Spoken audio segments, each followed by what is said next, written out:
ప్రభుత్వ ఆసుపత్రిలోనే నవ్విసి చనిపోయింది. రెండో పాయింట్ వచ్చేసి లక్ష్మీ ప్రసన్న ఒంటిపైన మానిన గాయాలు కనిపిస్తున్నాయి, అలాగే కొత్తగా తగిలిన గాయాలు కనిపిస్తున్నాయి. అన్నం పెట్టకుండా హింస కూడా పెట్టారు.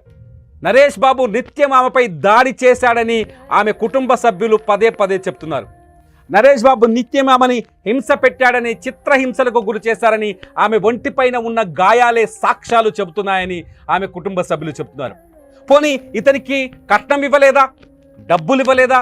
ఒక్కసారి 2016లో మీరు నేను చెప్పబోయే లెక్కల్ని వినండి. ఆ కుటుంబ సభ్యులు చెప్తున్నారు, వాళ్ళ లెక్కల ప్రకారం, పోలీసుల ప్రకారం, అశ్వరావుపేట పోలీసుల లెక్క ప్రకారం 2016లో పెళ్లి చేసి ఇచ్చినప్పుడు ఈ నరేష్ బాబుకి 2 ఎకరాల మామిడి తోట ఇచ్చారు, 1/2 ఎకరా పొలం ఇచ్చారు.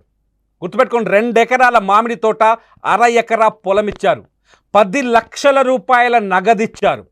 క్యాష్ 10 lakhs, 10 లక్షల రూపాయల నగదిచ్చారు. 10 లక్షల రూపాయల విలువ చేసే బంగారు ఆభరణాలు ఇచ్చారు. అయినా మనోడికి సరిపోలేదు.